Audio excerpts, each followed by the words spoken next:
Hey, welcome back, everybody. It is Hump Day Wednesday, which means it is time for Boob Tube. And of course, it's not Boob Tube without my beautiful co hosts, Casey Carter and Desiree Desirable Bottom. Welcome back, ladies, and welcome back, all of our amazing viewers and fans.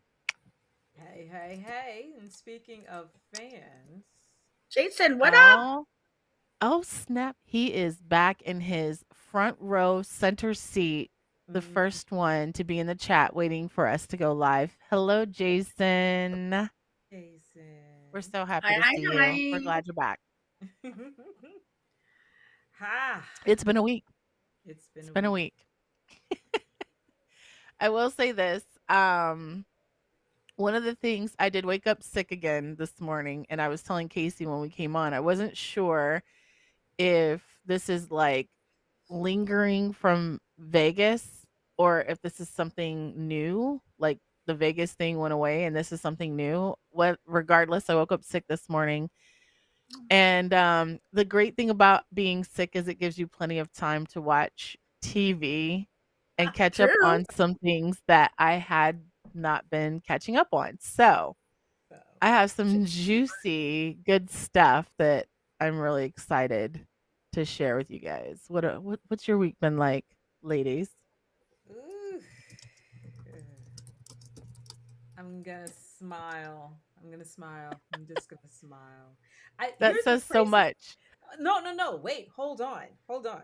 Yesterday I had a after hours board meeting and everything was fine, it was all groovy groovy.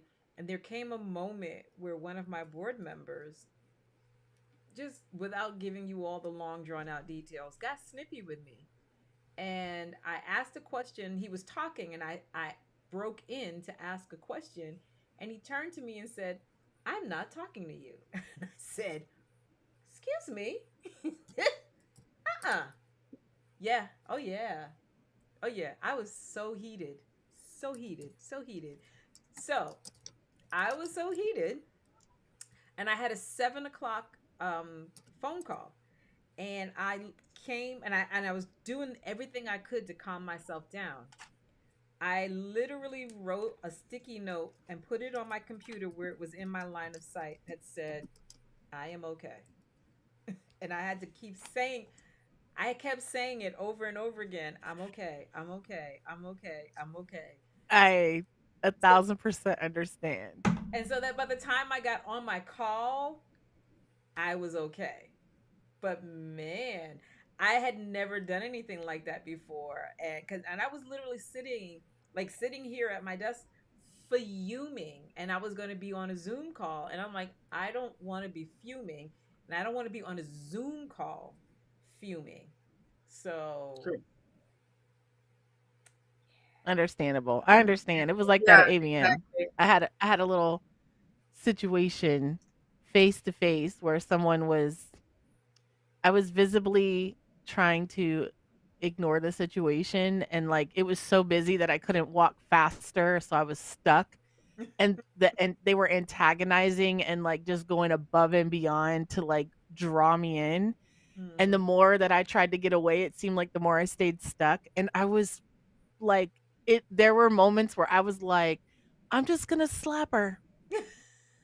And I had to do the same thing, except it was a mental note, and it Right. was like, "Don't do it. Please don't do it." And I was like, "Am I gonna let this ruin the rest of my day?" But it was just Right. like and then later I was like, "Damn, people really go out of their way to get your attention, like, Right. damn, that's my Hmm. real fan club." Right. It's Right? crazy because they do. They give you a whole lot of energy. So, Why? I am I don't know. nobody. I But don't know. anyways, yes, I get it. What about you, Desiree? How's Well, life why not? in Yeah, Canada? yeah, it's good. Canada. It's good. Did you guys hear about the Drake meal at McDonald's? No? No. I heard about the Okay, Grinch meal at Christmas. well, will y'all like when we talk, when we talk about the other stuff, I'll like pull it up for you guys. So Okay. it's like a new meal at McDonald's. I didn't get to try it yet, and it's only in Canada. So Well, what the I'm hell? Of course hoping we didn't hear maybe I'll about that. try it. Yeah, Yeah, maybe why I'm would gonna we hear try it about it? It's You we don't have live tomorrow. in the Okay, Canada. great meal. Oh, we'll see. It's an But yeah, afters meal. yeah, they have like a blue OVO. drink with the It owl comes on it. Yeah, it comes with a junior chicken sandwich or a McDouble sandwich. You can get regular size poutine, a Canadian dish of French fries topped with cheese curds and gravy, oh, and a wait. drink Night Sprite. That sounds Night tasty. Sprite, a blue raspberry flavored Sprite served in a limited edition OVO cup. Mm-hmm. And that's as of yesterday. Yeah, it just came out. So shout Wow, out to okay. Drake and his McDo's collab. This McDo's collab. I'm I wondering like that. if Kendrick Lamar will do one in the States. Ooh. That they Do, are not like do, us do. meal. So, Bum, bum, speaking of bum, da, da, da. celebrities who have a meal at a interesting location, I am going through a Dunkin' Donuts phase where they have like I had been going through a Starbucks phase where they do refreshers. Hmm. And anything in Starbucks is costing you an arm and a leg. Yeah. So I started going to Dunkin' Donuts because they had refreshers, and theirs were much cheaper for as we And go they through the. taste better.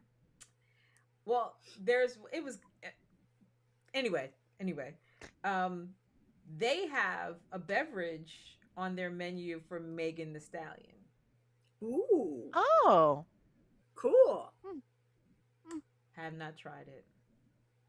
Wasn't interested in trying it. But since we're talking about people, celebs, and their fast food meal, Yeah. That's the only one I knew about was the Grinch at Christmas, which I did get, and I got some Grinch socks. So okay, totally Nice. cool. well, this Totally cool. that goes together. So maybe we should get a boob tube meal at Hooters. Right? Ah, If you're listening. or we need to go to Hooters and proclaim a meal, a boob tube. I like that. I like that. We want the boob bundle. There you go. So what it'll be is it'll be 6 wings, a flavor that Casey chooses, a flavor that Desiree chooses, and a flavor that I choose, and that will Yes. be the boob tube bundle. I like. Mm-hmm. I do like it. Hooters. Just we just need to go Hit and us up. proclaim it. Tell old girl, we crossed out what you said it was called and wrote boob tube bundle. That would be funny. We could get some stickers made and just like put them on the menus and the little bar cards on in and the then middle of and the then hold table. hold up the menu to her and be like, "Can I get this? Can I get the boob tube bundle?" and Like see how what? confused. Right, I was gonna say, see how Right? What? Yeah. confused they are. The Yeah. the, the what? Like, girl, I'm from corporate. it's right here on the menu. I don't understand. I want to speak to your manager. You don't know your menu. How dare you? Exactly. That Exactly. would be that would be fan. If we all lived close Close by. together, Mm-hmm. I could see some shenanigans. I could see us having our own boob tube social media aside from our individual personalities. I could see us having like the boob tube chronicles Mm-hmm. and doing crazy things like, Off filming, somebody's menu. yeah, filming stuff like that. So, yeah, trendy social media stuff for our boob tube fans. What do you guys think? Would you guys subscribe to us, or would you follow us on socials to see us doing crazy stuff like Of going to course, Hooters and ordering the boob tube bundle? of course they would.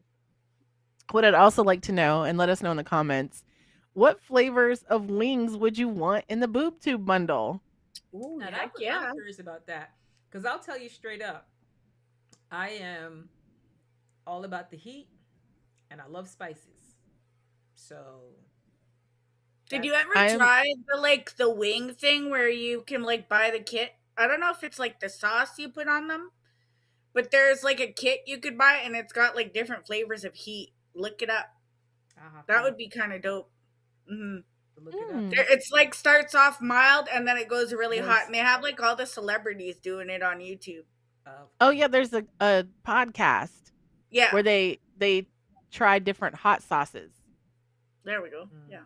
and eat the chicken wings, and yeah. yeah. My kind would be honey garlic or like lemon garlic or something with Lemon honey and pepper, lemon. lemon garlic. Yeah, lemon pepper. So Yeah. I like when I'm not doing the hot and spicy, my absolute go to is lemon pepper.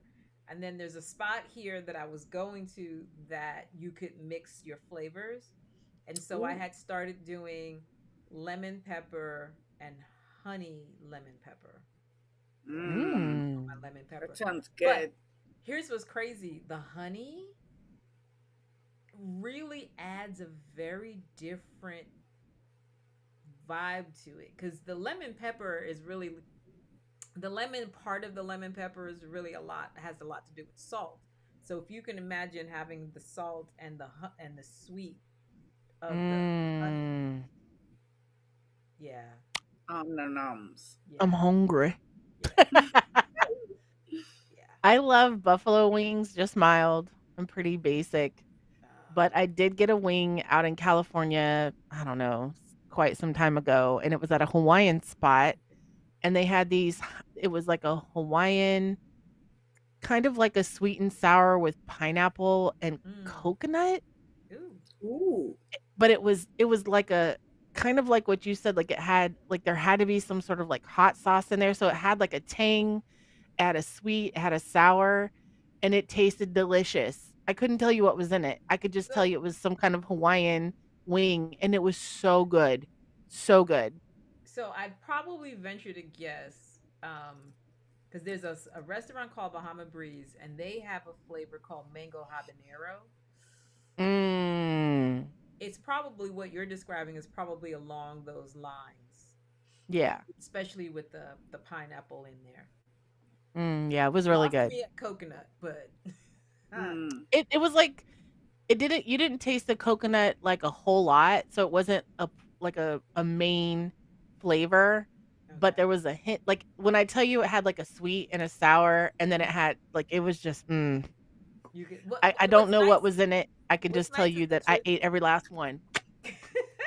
I was gonna say what's nice is when you like can distinguish the various flavors. I like that because sometimes the heat is too high, Yes.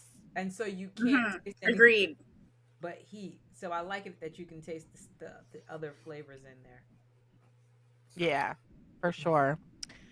Well, now that we've made everyone hungry I was and they're gonna say probably on DoorDash ordering wings right now. By the ordering. way, Uh I huh. mentioned this last week, but 50 Cent had a DoorDash commercial in the Super Bowl that was absolutely hilarious.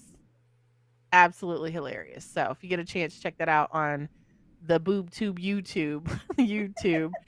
But without further ado, let's hop into what we've been watching on our boobs. I mean boob tubes. Um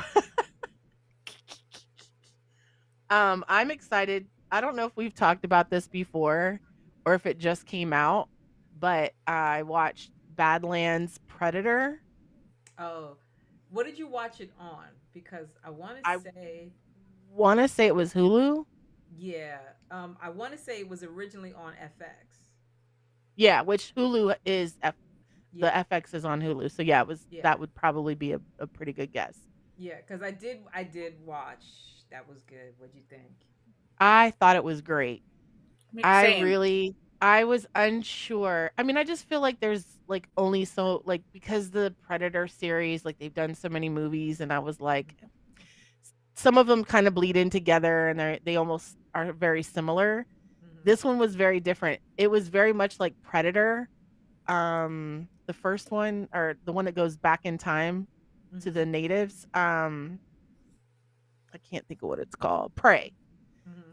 So this one, I really felt like it gave the Predator a different image. Not a different image, but you had like, it's hard to develop feelings for the Predator, right? Because it's just a predator. It goes out Mhm. there, it finds its prey. It's, crazy, flexible, sport, athletic. Like it does all these things, and it's like super bad, right? And so in this movie, to see it create a connection with a droid, was just, and then to create a connection with the little baby. Okay, I wait. forget what it was, but it was the baby callus, Yeah. but Yeah. didn't know that's what it was. It was just an interesting storyline, and the way that it was directed, the way that the story, the way that it all came together. I just really felt like they did an amazing job, and I was thoroughly entertained. Again, one of those things I put on in the background, not expecting to get into it. I was like, "Yeah, I'm gonna just go to sleep to this." And an hour and a half later, I'm like, Still watching. Yeah. still watching, and I Okay. like the ending. I loved the ending. It was Yes. just it was Okay. just, it was great. It was great. I really enjoyed it. What about you, Casey? Well, I was gonna say, so let me correct myself because when you first said the name, I was thinking of the other show that actually had the collection of various alien monsters and the kids that they create that actually one of them can control the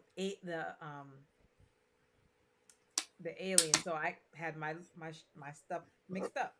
But I actually went to the movies to see this and was very very pleased with how good the movie was.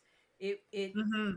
to your point, Carrie, about how you just you don't find yourself having any feelings, sympathies, whatever, mhm, for the predators. Um, yeah, Miles, where you been? We missed you. We talked about you last week. We said, "Where's our researchers?" There you go. We miss you when you're not around. But We but do. yeah, that movie I think allowed predator to allowed you to connect with the predator because you saw the predator in its environment. You saw I hate to say humanized it, but it showed you that if we were to believe this were a real alien and really existed, that family hierarchies run the same no matter what species you are. They kind of Mm-hmm. run the same. So I loved the relationship that what short relationship we saw between the brothers. And like you said, Carrie, the very end of the movie, and I won't spoil it because I don't care. I'll spoil it in a heartbeat. But Yeah, but we don't want to spoil this one. but you know what? I may Watch have it. already spoiled it because, like I said, I did go see this in the theaters, and I may have already spoiled it. So you're gonna have to watch other episodes to go back and figure out which one I was talking about it on. But the end was cool. And again, this is like when you watch this movie, at some point you see how, oh, like you equate it to seeing something human. And I think the Right. way the movie ends, it made it seem very, very human. And it left you going, ooh, sequel. Love it.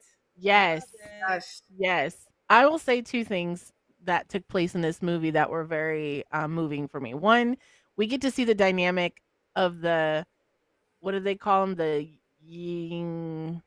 The predators. We're just going to call them the predators because I don't remember the name. It was kind of hard to pronounce, but the predator dynamic, the family dynamic. And the family dynamic is you find your prey and you bring it home as a trophy. There's no feelings. Feelings are equated, and sensitivity is equated to weakness. And so when you see this, and the father is willing to take out his sons if he feels like they're weak, that lets you know so much about the predator as a species, right?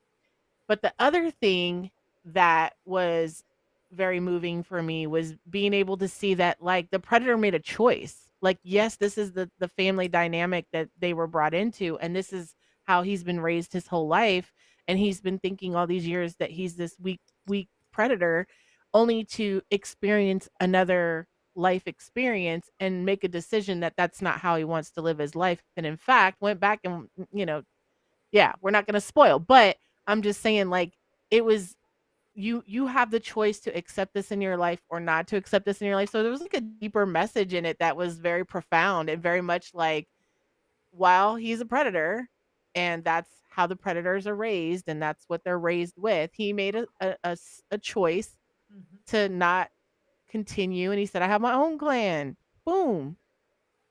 Yeah, so So the what goes along with what Carrie is saying is, first, when she talks about like the hierarchy and the whole family dynamic. So if you recall, when you see the predator in other movies, it's huge. It's huge. Well, the main character in this one is not huge. It would be considered the runt of the litter. Now, yeah, by human standards, it's still huge, but by their standards, runt of the litter. And the father was had basically tasked the brother with taking out the runt, and the brother loved his brother so much that he made it look like he was following his father's instructions, but in fact did not. And the runt was a lot stronger in heart, mind, body, spirit than the father would give him credit for. And the bigger brother literally gave his life to save his runt brother. And so, again, not wanting to give everything away, because I could just literally tell you the whole movie right here, right now. yes, we both could. Um, you know, when Carrie mentions the whole thing about the clan, you have to see there's this moment where the runt comes back from being out traveling, and um had let's just say he did something that put him in a position of being in charge of the clan. And he basically was like Carrie said, nah, I'm I'm good. good. I'm good. Y'all didn't want me then. Fuck y'all now. So You don't I'm get me good. now. Yeah. So it was good. It was very, very, very good. And they've been running the Predator as a character, as a franchise for a long time. And I agree with Carrie. Some of them were lukewarm, some of them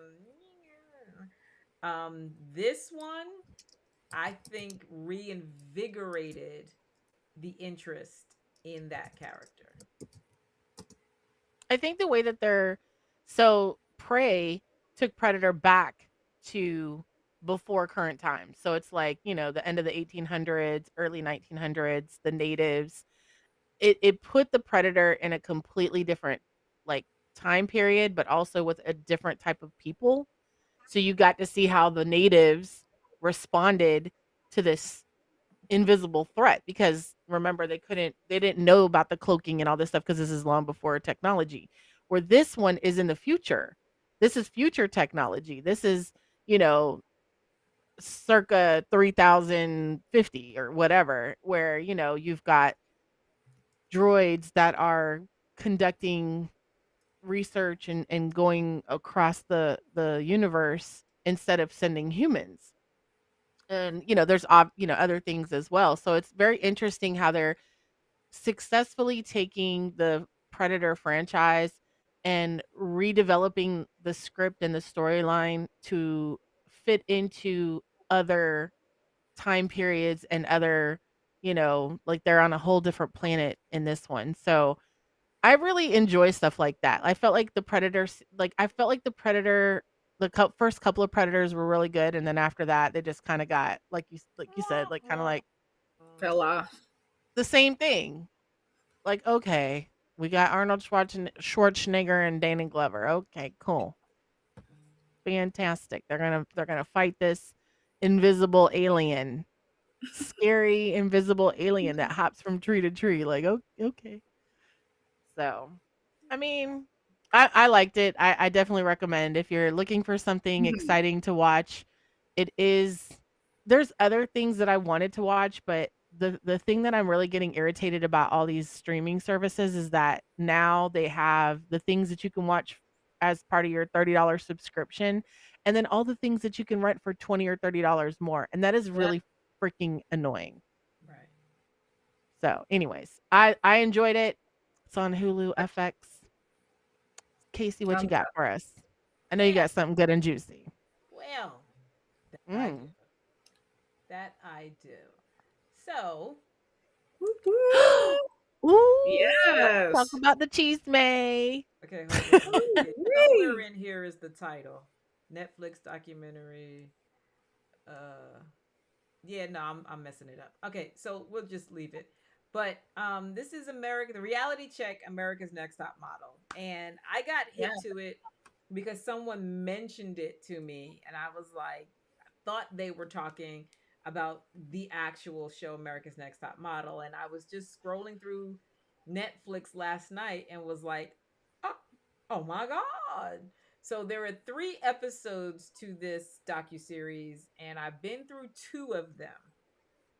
And I have to admit, I am a huge fan of the show. I've watched it. I didn't watch it until the series ended, but I certainly was there when it first started. And the first episode of this docu series, the first thing I thought to myself was, well, this is clearly not going to be too scandalous because Tyra's on. We can only say and do but so much. And she Right. was prominently on. It wasn't the hostile witness, if you will. She was prominently one of the voices in this docuseries. So I was like, okay, well, that's interesting. But that first episode, you sort of learn how the show developed, how she brought in Miss J, Jay Emmanuel, and Nigel, how it ended up on UPN as opposed to any of the other networks, um, and how when it first started, it was done in a hotel. Apparently, they shot the Oh, whole first season in a hotel. So damn. yeah, so that episode, and you get to they talk about some of the models in that first episode because they talk about that first season in that first episode. In the second episode, they talk more about the fact that that first season was a huge success and UPN signed it up again immediately for a second season. And as you're watching, um, this the second episode, you also find out not only did they sign it up for a second season, they signed it to do cycles. Bless Bless you. you, to do 2 cycles in a Excuse year, me. as opposed to, you get that one and then you wait a year and then it comes back. No, they were running it twice a year. They loved it that much. Now, for those of you who are fans of America's Next Top Model, you will remember there were various characters, various models, various situations. Like in this second episode, they did some really outrageous things. They showed some of the outrageous things that they had the models do. So if you all remember Fear Factor and Survivor, those people Yeah. had to do crazy things, like especially Fear Factor. Fear Factor was based on doing crazy things. So and Survivor, you would pit it against yourself and pit it against your fellow island folk. And not only did they have an episode where the girls had were, I don't want to say blackface, but they some of the girls had makeup applied to change their ethnicity. So you Okay. had white girls who had makeup put on to make them African American or African. One of the black girls was made um, Filipino, and then they gave each of these girls a 3-year-old to take photos with. And when you're watching the commentary from the Jays, you know, they're talking about the fact that now that they're looking at it, they're like, yeah, no, that really wasn't a good idea. Probably shouldn't have done that. There's a one of the models by the name of Kenya. She she was one of the last four in her cycle, and they were in Africa and they were dancing with each girl had to do a photo shoot dancing with some male models, and there was this one male model who took a liking to her and was very very aggressive in his flirtation, you know, with her, and she stopped the photo shoot to say how uncomfortable she was.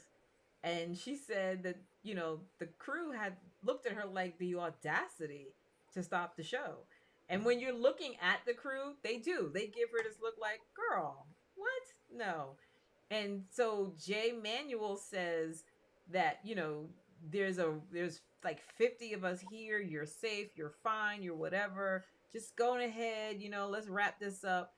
It was bad because the photo that they chose for her final judging that day literally shows her being grabbed by the guy she said she was, you know, feeling uncomfortable with. There's Mm. another girl, and she's probably the first scandalous event on Top Model. But girl's name was Shandy. They were in Italy, and Shandy got super drunk. Ended up having sex with young Italian guy. They filmed it, and then she woke up the next day and was like, I don't really remember. I was basically blackout drunk half that time. Oh, And snap. yeah, and you know, the conversation was, should the production team have stopped it? Should Right? they not have, you know, recognized how intoxicated she was and how not in her right mind she was? Mm. And then she, you know, wanted to call her boyfriend. They were like, no. She's like, well, I want to leave, I want to go. They're like, okay, fine, you can call your boyfriend, but you got to let us film it. And she calls her boyfriend and she's like, oh my god, I did the worst thing ever. And he immediately says, you had sex with someone. And it just nosedived from there. It Oh was no. so bad. It was horrible. um there was another girl by the name of Danny. She was from Arkansas. She had a gap in her teeth. Tyra told her, you, if I let you stay, will you have the gap filled? And she ended up going back to the dentist and then having her gap filled. But then I think it was the very next season or a couple cycles, next cycle or a couple cycles later, there was another young lady who had a gap, and they told that one, oh, we love your gap and we're going to make it wider like Lauren Hutton. And it's, and you know, she was like, what the f, like, you make me fill mine and you make hers bigger. And Mm. so then there was the same cycle as Danny and the trip to the dentist, because that's the thing. They made them go to the dentist. So Danny went to the dentist with this girl named Joni. Joni had, like I have here, a tooth that kind of just pops out on the side. They took her to the dentist and removed four of her teeth, grind down her teeth, and then put cap on her No. teeth. She said that the work they did was so bad, to this day, we're talking like 20 years later, to this day, she still has dental issues. That she, Oh, that What? sounds so painful. yeah. Yeah. Oh, and that was the thing that and understand, it was a quick procedure. They had a photo shoot where they had to cry. In her commentary, she's like, it wasn't hard to cry. I was in so much pain. Wow. And then, you know, before we started the show, I was talking about the plus size model. um Mm-hmm. One of the things that Tyra was boasting about was the fact that she was going to introduce different types of models, different sizes, different features, different everything. And so on this particular cycle, they had a model by the name of Whitney. Whitney was the plus size model. I remember when this cycle came and they brought Whitney in, and I thought, oh my God, this is fucking amazing. Because she was thick. She didn't necessarily have big boobs, but she had wide hips.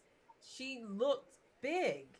And I don't mean like I don't want to say big to make it seem like she was huge, but she was clearly not a twiggy looking model. Never really, I don't think I ever really knew what size she was when I was watching the show back then. But in this docuseries, they made mention of the fact that she was a size 6. And I was like gagged because I'm like, wait, hold on a second. The plus model who could not seem to get wardrobing was a size 6. You've Mm. got to be kidding me. And the reason why they didn't have anything for her because they were like the biggest thing that we have is a 2. So they're literally putting outfits on them that's anywhere between a 00. I'm gonna say that again, 00 and a That's 2. insane. I this I was just blown away by how poorly these girls were treated. And I watched the show. I did. I Mhm. absolutely did. They were treated horribly. In Tyra starting this by saying she wanted to do something different, present something different, she ended up treating the girls just as horribly as anyone else would have treated them. And when you're watching the series and they're asking her for explanation, asking her, do you remember this? Do you remember that? Her responses are so half hearted. So, oh, I wasn't in charge of production. Oh, that wasn't my responsibility. I didn't really know this. That wasn't me. Oh, yeah, I probably said the wrong thing. Like with Kenya and the guy breathing on her and moaning in her ear, her response was, "Yeah, I probably didn't handle that right." That's so and then she said something about she referred to her as Boo Boo. I'm like, if that wasn't insensitive, even now, 20 some odd years later, I don't know what is. But there's Mhm. this one girl, and I forgot to write her name down. There was this one girl who went, I think her name was Ebony. Yes, it was Ebony. She was a young mother, and um Tyra berated her to the extent that she yelled at her and then said, I've never yelled at another girl before. It became and I guess when COVID hit, America's Next Top Model became one of those things that people were binging. It Okay. became a thing. This moment, people were memeing the hell out of this moment. You've got to look this up. The Like I said, the model's name is Ebony, and it's Tyra saying, "I've never yelled at another model, another girl like this." Absolute train wreck. Absolute train wreck. And as if all of that wasn't enough, all of this, showing just how poorly they treated the girls, they're actually going to do another cycle of America's Next Top Model, and I'm just like, that's insane, absolutely insane. Hmm. I mean, I like I said, I agree. was a fan. I was an absolute fan. I didn't miss it, but man, I don't know. And let's be honest, people are going to watch it just so they can hate it, Yeah. just so they can hate it. So, Or like I talk about it. said, exactly. And again, you know me, I don't care. I will spoil everything. I don't care. I gave you those, but promise you, there's so many stories they tell that are devastating and heartbreaking because some of these girls are still 20 years later messed up behind that Yeah. shit. Yeah, they're still traumatized. Yeah. Exactly. Imagine you're going into this competition to be the next top model, and then you go in there and all they do is just chop you up. Mm-hmm. That's crazy. That's Yep. gotta be a hit to the not even just the ego, but like, yeah, I The can't even psyche. imagine. Mm-hmm. Yeah. But that's what made the show famous, It did. True. is It that they really True. were what they call brutally honest. Like, brutally honest from whose perspective? well, and the crazy thing is when you're watching it now, they sort of justify it by saying that's what the model industry is like. And what's crazy is the three guys, I'm sorry, the three guys you see on the screen, Jay Manuel and Nigel. So in this, as you're looking, Jay Manuel is the one that has the letter, is by the envelope with the letter T. He at some point asked to be removed from the show because it was eating him alive what they were doing to these girls. He just felt so horrible. And then Nigel admits that when looking back on these things, they were so mean. They were so mean and did not really see how they devastated these girls. Mm. So I mean, I understand to some point that they were trying to get them ready for the modeling industry. So I get to some degree that unfiltered delivery, but I also feel like there could have been a way to like deliver it. Okay, so this is what the industry is going to say, and here's how I would like to deliver it to you. Like, yeah, the industry's going to tell you you're fat, lose weight, you better eat some celery sticks and light ranch. You know what I'm saying? But yeah. I'm going to tell you, there's some things that you can do like drinking more water or, blah blah. These are like delivering the information is so important, and it's not about sparing someone just their feelings. It's about the fact that like it didn't just hurt the model, it hurt a lot of other people too, because you watch the show Right? Yes. and you'd be Yeah. like, damn, that girl looks good. Here I am, 300 plus pounds. Yeah. And but Carrie, actually to that point, when you're watching the specifically the second episode, there were girls, regular girls, who talked about the fact that they were triggered by the Mm. Hmm. things they saw on that show. Like literally what you just said is what they were saying to themselves watching the show. But it's kind of along the lines and very similar to The Biggest Loser. Yeah. The That Biggest show. Loser went about it the same way, like that tough love. If you Mm-hmm. want to lose weight, this is what you got to do. And while that may work for some people, that shit does not work for me. I can tell you For that everyone. 1000%. I did a trainer.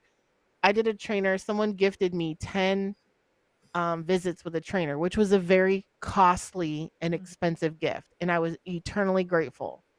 I went to one visit with this guy, and the way that he talked to me and the way that he treated me in the first 10 minutes, I was like, I really appreciate what you're trying to accomplish. I'm going to give you the opportunity to come back from this, and let's try to reach this with a different method.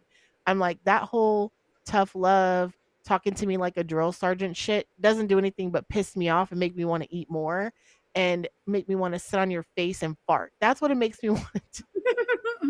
And he looked at Love me it. with this face of just part of him, it was like a multitude of feelings. Like part of him was pissed because he was like, who the fuck are you to talk to me like that? Second part of him was kind of intrigued, like, damn, where did that come from? Like, why would Right, you want to sit right. on my face and fart?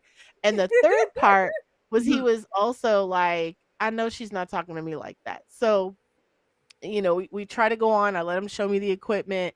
We get towards the end of the session, and I told him, I said, listen, this is just not gonna work. It is just not gonna work. And he was like, why not? And I said, because not everybody learns with the same approach. And the approach that you're Right. going for is that I need someone to berate me, scold me, tell me what I'm doing wrong. What I want you to do is to educate me, help Right, me do what's right. And right, that's going to be the approach. And he's like, well, we'll do it in the next session. I said, I'm already turned off. Like, this is right. already a done deal for me. And so Facts. the LA Fitness tried to get me to like come for the other things, because if I didn't go to the future training sessions, they had to refund my girlfriend. And Ah, they were like, we're going to put you with this person, we're going to put you with that person. I said, the fact that you didn't take the time to find out who I was prior and put me in this training session with this guy was already, I'm Mm. good. right. And so yeah, that was my experience, and I just understand the approach. There are some people that that's what they need, but there's a very large group of us that are That just don't work. confused. We're getting conflicting information from different people, doctors, even doctors. I've been to multiple nutritionists, multiple dietitians, multiple surgeons, multiple physicians, and everybody says something different. Mm-hmm. Everyone. I've even had someone tell me not to drink water, and I'm like, "What? Well, you've Yeah. got water weight gain. Water It's is the best thing for me to drink. What are you talking about?" your body is mostly water. Facts. Yeah. Talking about I was gonna drown if I drank too much water. Well, I guess I'm gonna freaking drown then because I've been drinking diet sodas, which is terrible for the body. Right. Right. What else am I supposed to drink? Please, someone tell me. So, anyways, my point of my story, or point of me sharing that, is that I feel like the approach has a lot to do with the outcome. And for Mm-hmm. a lot of these people, they did it for the prime time television spot. They hoped that they would become the America's not next top model and get the modeling career. But most of them walked away with trauma and self-esteem issues, and their lives were worse. And if I'm not mistaken, I personally haven't seen it, but I had someone who did see it, and they said that a lot of people said that they wish they'd have never went, Yeah. Mm. that it was a huge mistake. And it's like, you know I don't know.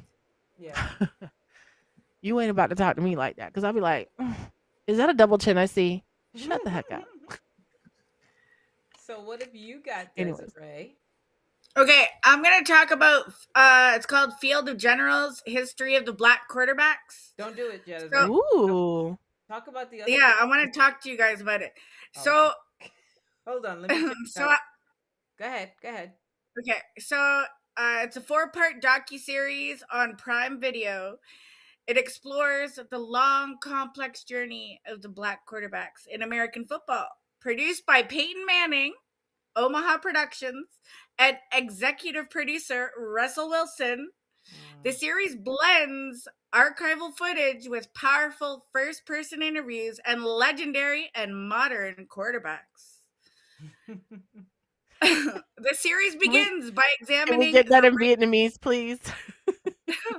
the series begins by examining the racial stereotypes that kept black athletes from playing quarterback for decades. Early pioneers like Marlon Briscoe and Doug Williams share how they were often forced to switch positions despite proving their talents. So, like, this is something I didn't even know. So I was talking to somebody else about it who's also African American, and they love sports. So they, when I was asking them questions about it, I was very ignorant about the topics. Like I'll be honest with you all, I didn't know Right. nothing about it. I didn't even know that was a thing. Yeah. But it raised questions, you know what I mean? Because I was like, why shouldn't they have the same rights, right? And then we were talking about that last week. um Casey was talking about, the rights that you guys, black Mm-hmm. African American people, have now, which is great, with February being Black Month. History Month, and then Martin Luther King days and things like that. It's really important, right, to educate yourself and to know about this stuff. So it's, to me, it was an eye opener. It was a really, really, really great docu series. They focus on Super Bowl. What was it? 21, where Doug Williams became the first black quarterback to win the Super Bowl. His victory portrayed as a cultural turning point that reshaped perceptions across the league. So I got to watch, I think there was like 4 or 5 episodes for the first series that are out. I got to watch quite a bit of them, and I did enjoy them. So if you like sports, and if you like, history and where that stemmed from, and how it leaded up to sports, how it affects sports today, because something else I didn't know, I was like, well, if they talk about it in football, is it primarily in other sports as well, like basketball and stuff? But apparently it's not as. So Common. Yeah. did Yeah. they talk about what it was that kept African American men from being quarterbacks? They said like they were like dumbed down, like they said they weren't smart enough. It was the ignorance, and things, and racism is a huge part too as Right. well. So So what it stems from is this idea that the quarterback is the leader of the team. The okay. quarterback has to basically know what everybody's doing, has to keep track of all of this, and be able to call plays on the fly, and and so the thought was that African Americans weren't smart enough to play quarterback. And so for years, that's what happened. And the interesting thing is football is, and I can't say that it's not like this in other sports, but football is definitely one of those where if the league says you can't do X, Y, and Z, you can't do X, Y, and Z. You just can't. And so, um, it's a very interesting dynamic to go from a period when there were no black quarterbacks whatsoever. I mean, and yes, black anyone who was black who ever played quarterback somewhere else, if you made it to the NFL, you were not going to be playing quarterback. They were going to give you a new position and you were going to True. play it if you wanted to play Right. in the NFL. So to go from a place where there were no black quarterbacks now to having a multitude of black quarterbacks, and they're not only very physically athletic, they're very intelligent. They're able Facts. to run the game. They're able to see what needs to be seen and do what needs to be done when it needs to be done. And it's very interesting now. Like my family plays, we have a little fantasy football league, and this year my quarterback was the quarterback for the Bills. And what was fascinating to me was they talked about his athleticism. They made a big deal about his athleticism and the fact that he didn't have any problem running and doing and whatever. And I thought to myself, huh, that's all you thought an African American football player was athletic. You did not give him credit for being smart. But now Exactly. you want to make sure you highlight the non-African American quarterbacks who are athletic and willing to run and jump and all of that. So, you know, have we all now come from a place where you can be both smart and athletic? Are we now sure we're okay with that? And then I remember the not too long ago the Super Bowl where it was the Eagles. I want to say it was Kansas City, and all I kept thinking was, I'm not necessarily a fan of either one of these, but I'm good if either one of them wins because that means there's going to be a black quarterback who won the Super Bowl. Like, when Yeah, I are remember you Right. that. having this experience of two black quarterbacks when there was a moment in time there was no black quarterbacks, none whatsoever? So it's you don't have to be a fan of football to really appreciate the story behind the black quarterback and the fact that it's really a novelty. It's not something that we've had for a long time. I mean, it No. has been a long time, but it's not something we've had for a long time. So, yeah, I'll have to make sure to check that out. I think it's also important to raise the fact that I think it's interesting that Desiree is like, well, I didn't know anything about this because she lives in a different country.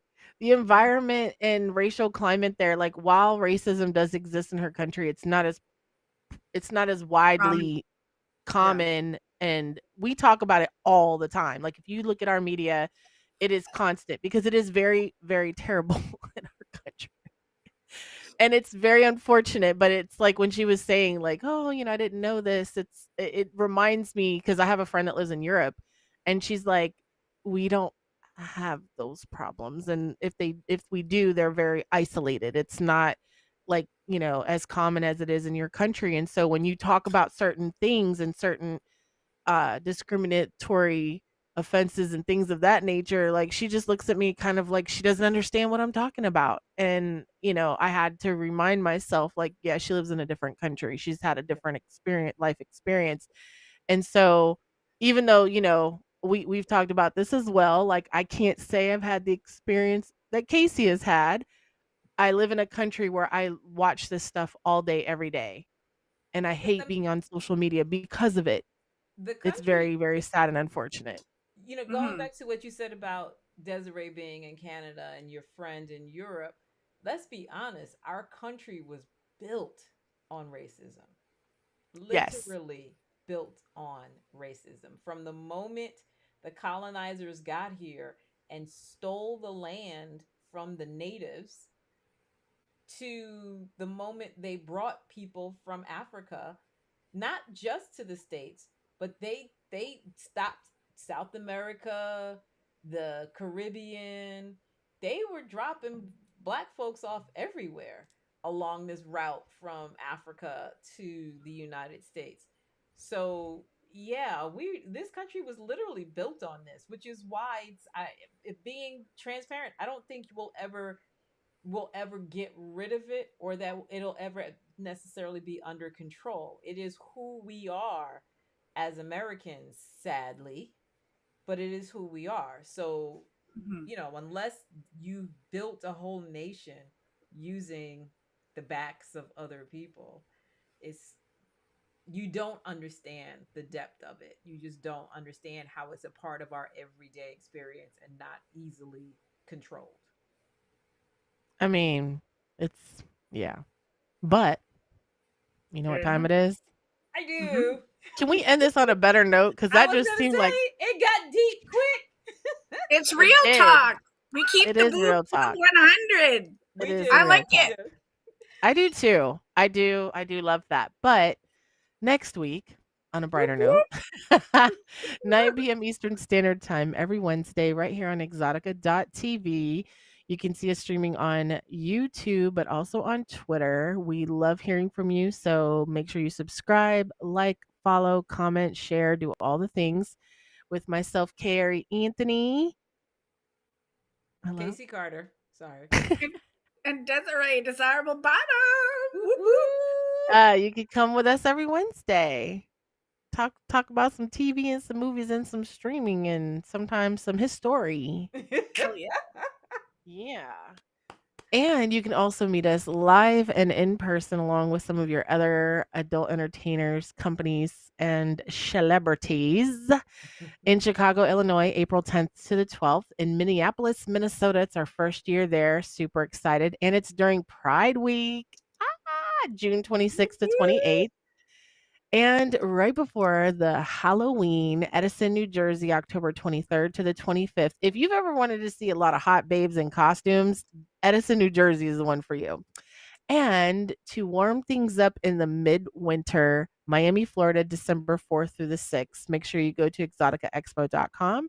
Get your free tickets, ladies, on Friday. Ladies Free Friday. You can sign up now for any or all of the shows. Mhm. And if you're interested in becoming an exhibitor or a vendor, you can request a sales kit and find out what it would take for you to put your product in one of the largest, actually, I think it is the The largest largest. adult show. So we would love to see you there, exxxoticaexpo.com. And in the meantime, between time, we would really love if you stuck your fingers in our pink, followed us from our pink box. Oh my. I've been cooped up watching, I don't know, Stuff. all kinds of goodies. So yeah, follow us on socials. We'd love to hear from you. We asked you some questions earlier in this episode. We are gonna pitch to Hooters the Boob Tube bundle. Which flavor wings would you like the bundle to offer? And with that being said, we'll see you guys next week, same time, same bat channel. Back to you, Peace out, Casey. y'all. Be good. I Yeah. gotta figure out how to get out of here. Bye. Close the door, Casey. Close the door. We're Okay, stuck. wait. I hit the wrong one.